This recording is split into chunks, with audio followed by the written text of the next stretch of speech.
Hey everybody, welcome back to the Here to See channel. Have another Here journal for you. Deuteronomy chapter 5. Deuteronomy, the second law. The Here to See channel focused on sharing pearls of wisdom, nuggets of knowledge, understanding the difficult, and instructions for a better life. We're reading through the entire book of Deuteronomy, a chapter at a time, doing a Here journal video on each chapter.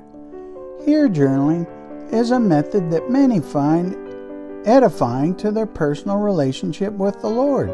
Check out replicate.org to learn more about here journaling. But now, let's read and listen to Deuteronomy chapter 5 in the New Living Translation from the YouVersion Bible app, and then I'll share my here journal with you. Chapter 5. 10 Commandments for the Covenant Community. Moses called all the people of Israel together and said, "Listen carefully, Israel. Hear the decrees and regulations I am giving you today, so you may learn them and obey them. The Lord our God made a covenant with us at Mount Sinai. The Lord did not make this covenant with our ancestors, but with all of us who are alive today. At the mountain the Lord spoke to you face to face from the heart of the fire. I stood as an intermediary between you and the Lord, for you were afraid of the fire and did not want to approach the mountain. He spoke to me, and I passed his words on to you. This is what he said. I am the Lord your God, who rescued you from the land of Egypt, the place of your slavery. You must not have any other god but me. You must not make for yourself an idol of any kind, or an image of anything in the heavens, or on the earth, or in the sea. You must not bow down to them or worship them, for I, the Lord your God, am a jealous God who will not tolerate your affection for any other gods. I lay the sins of the parents upon their children. The entire family is affected, even children in the third and fourth generations of those who reject me. But I lavish unfailing love for 1,000 generations on those who love me and obey my commands. You must not misuse the name of the Lord your God. The Lord will not let you go unpunished if you misuse his name. Observe the Sabbath day by keeping it holy, as the Lord your God has commanded you. You have 6 days each week for your ordinary work, but the seventh day is a Sabbath day of rest, dedicated to the Lord your God. On that day, no one in your household may do any work. This includes you, your sons and daughters, your male and female servants, your oxen and donkeys, and other livestock, and any foreigners living among you. All your male and female servants must rest as you do. Remember that you were once slaves in Egypt, but the Lord your God brought you out with his strong hand and powerful arm. That is why the Lord your God has commanded you to rest on the Sabbath day. Honor your father and mother, as the Lord your God commanded you. Then you will live a long, full life in the land the Lord your God is giving you. You must not murder. You must not commit adultery. You must not steal. You must not testify falsely against your neighbor. You must not covet your neighbor's wife. You must not covet your neighbor's house or land, male or female servant, ox or donkey, or anything else that belongs to your neighbor. The Lord spoke these words to all of you assembled there at the foot of the mountain. He spoke with a loud voice from the heart of the fire, surrounded by clouds and deep darkness. This was all he said at that time, and he wrote his words on 2 stone tablets and gave them to me. But when you heard the voice from the heart of the darkness, while the mountain was blazing with fire, all your tribal leaders and elders came to me. They said, "Look, the Lord our God has shown us his glory and greatness, and we have heard his voice from the heart of the fire. Today we have seen that God can speak to us humans, and yet we live. But now, why should we risk death again? If the Lord our God speaks to us again, we will certainly die and be consumed by this awesome fire. Can any living thing hear the voice of the living God from the heart of the fire as we did and yet survive? Go yourself and listen to what the Lord our God says. Then come and tell us everything he tells you, and we will listen and obey." The Lord heard the request you made to me, and he said, I have heard what the people said to you, and they are right. Oh, that they would always have hearts like this, that they might fear me and obey all my commands. If they did, they and their descendants would prosper forever. Go and tell them, return to your tents.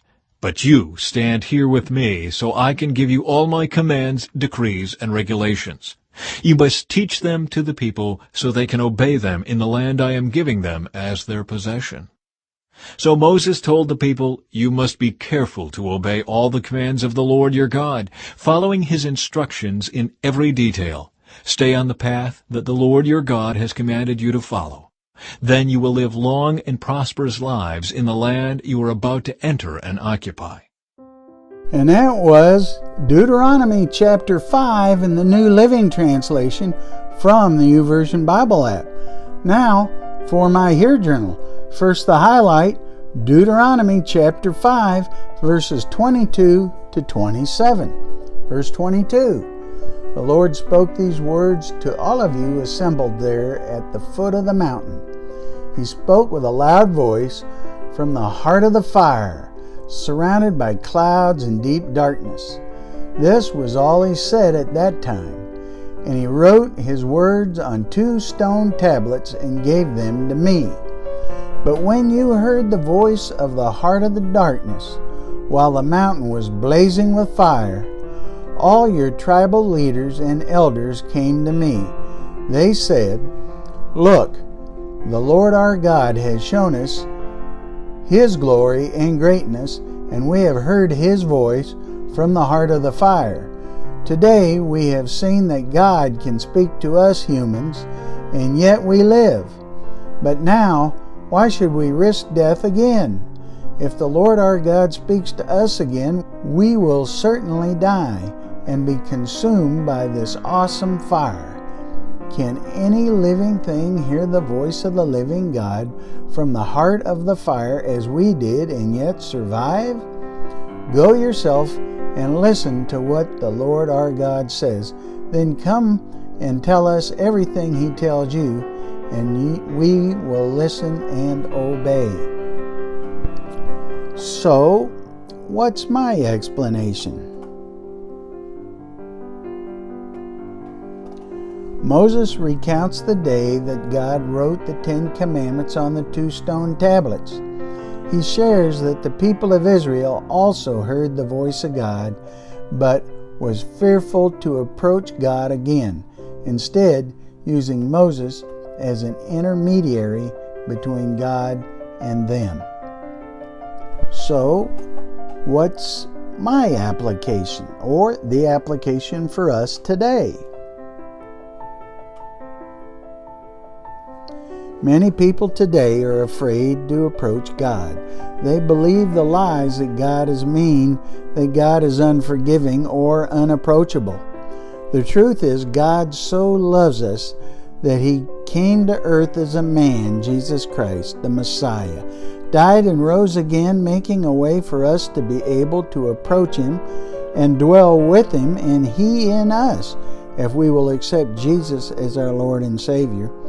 Don't miss out on the most exciting relationship you will ever experience.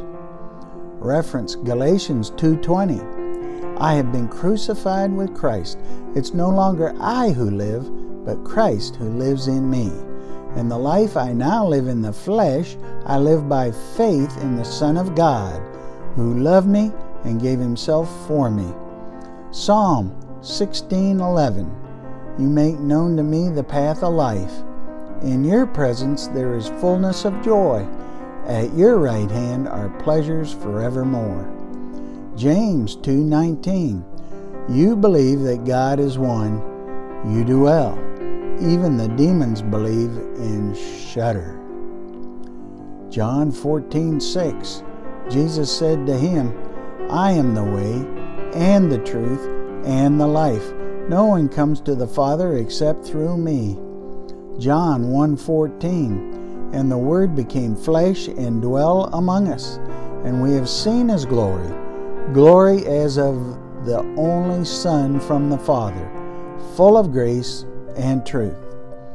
1 John 4:16. So we have come to know and to believe the love that God has for us. God is love, and whoever abides in love abides in God, and God abides in him. So, what's my response? Lord, thank you for making my personal relationship with you possible. I strive to abide in you as you abide in me, following you faithfully and obediently, continually and continuously through eternity. I pray for those that do not know you. Lord, may they find you as Lord and Savior. Amen. Amen. Now, how about you? Why don't you try some hair journaling? Highlight, explain, apply, respond. You will be so glad you did. Won't you comment below and share your experiences with us? If you don't know Jesus as your Lord and Savior, read the Gospel of John chapter 3 to learn about his forgiveness and talk to God about it. Don't hesitate. Talk to him now. He's waiting. God bless.